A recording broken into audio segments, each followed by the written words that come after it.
How is it going, everybody? I'm Sam Lee, and welcome to Gaming Instincts. All good things come to an end. After running for a solid 3 years, Super Smash Bros. Ultimate's Fighter Pass finally came to a triumphant end with an addition very few saw coming nor thought was possible. Of Kingdom Hearts fame, plucky Keyblade warrior Sora soars into the fray, finally joining the Super Smash Bros. Family at long last. The final Smash Bros. Fighter broadcast brought with it a variety of differing emotions, all riding the bittersweet feeling of this being Smash Ultimate's final hurrah before drawing close the curtains on what is practically video games, the game. In this article, we will go over our top 3 most liked and not as liked moments from Ultimate's final broadcast. Let's start off with the top 3 things we liked. Number 3. Straightforward Smash Fighter. Throughout both Fighter Passes Volume 1 and 2, players have gotten a taste of a wide range of character and fighter types.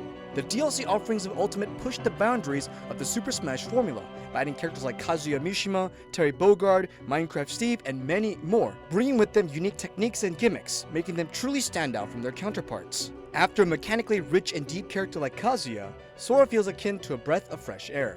It is not to say that there's anything wrong with having complex characters in Smash Bros. In fact, the game is in a much better, healthier, and mechanically diverse meta thanks to so many new additions. The difficulty of learning new characters expands the playing field and raises the ceiling across all forms of play, whether it be casual or competitive.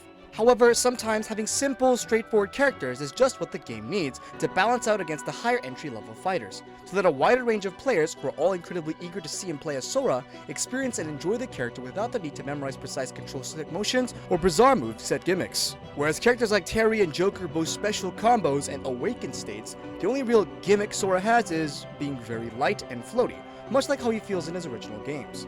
As showcased by game director Masahiro Sakurai in the demonstration video, Sora is a fighter that thrives in the air with his floaty yet hard-hitting playstyle. Combine that with his magic abilities and long-reaching special attacks, and you've got a recipe for a character that is bound to be a lot of fun without the hassle.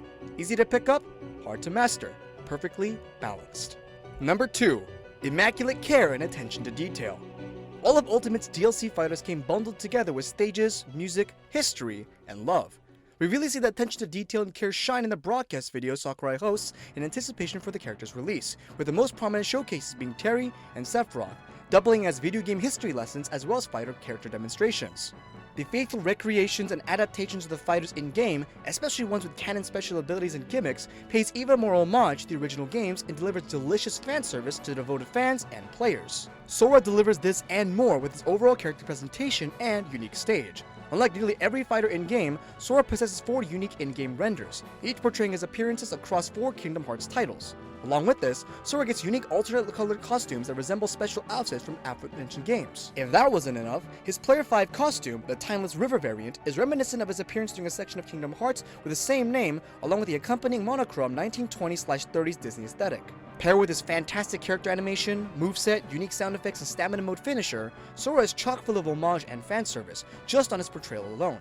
Bundling that with nostalgic musical themes, Sora's personal stage, which is a whole beast in and of itself with its dynamic transformation and beautiful artwork, and nods to the Kingdom Hearts series, it gives us a fantastic and faithful recreation of a much beloved character.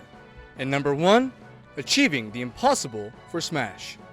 If you told me years ago that we would eventually get a game where Mario, Cloud Strife, Sephiroth, Sans, Minecraft Steve, Mega Man, Ryu, Terry Bogard, and Sora would all be part of the same roster and fight each other while absolute bangers from the Persona soundtrack blasted in the background, I would probably laughed in your face and told you to quit your pipe dreaming.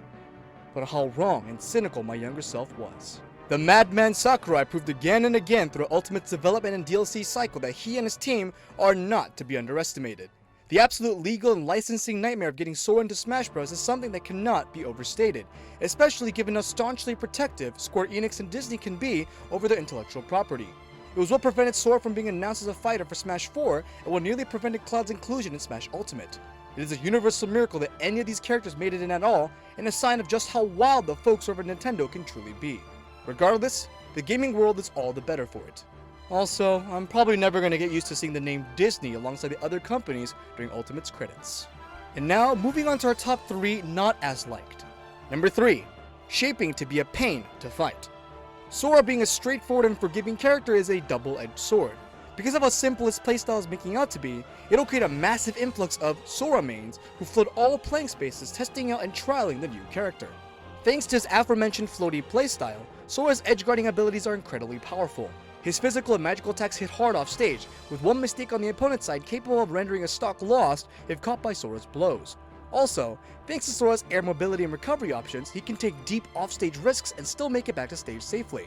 His ability to use his side special, his excessive 3-chain dashing attack right after his up special recovery, will make him one slippery opponent. By virtue of being a sword fighter, Sora possesses many disjointed and far-reaching attacks within his moveset.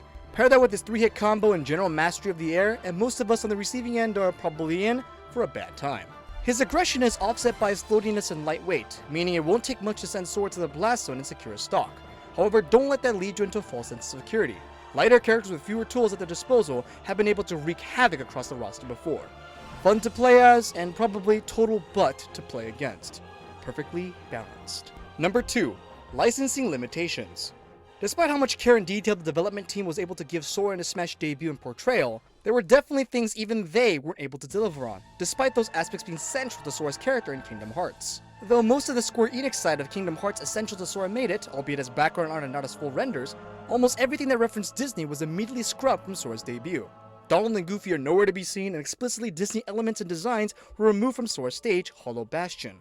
All murals on the Dive to Heart version of the stage were altered as well to remove all Disney references. The only sole explicit Disney remnant we have of Kingdom Hearts through Sora is the Mickey symbol chain on his Keyblade. With how notoriously protective Disney is over its properties, this was to be expected, even if it is quite disappointing.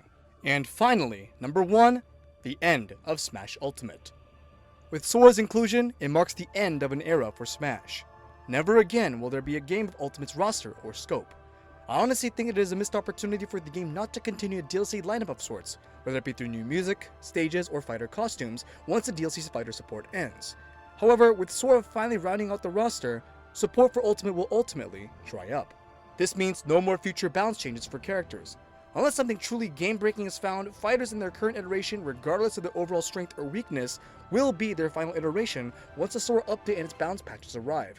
It also means no more Smash-related news to look forward to throughout Nintendo Directs for oncoming years. It's a bittersweet feeling seeing the game slowly come to its finale, but it is one that is well deserved for the tirelessly working team behind it all.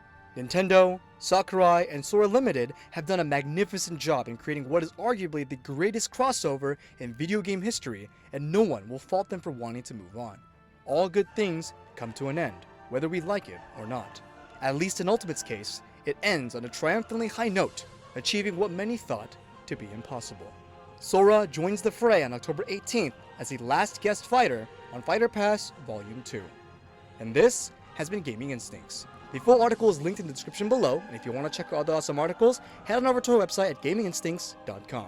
Make sure to subscribe to our newsletter and YouTube channel to stay up to date on all that gaming news. Thanks for watching. This has been Sam Lee, and until next time.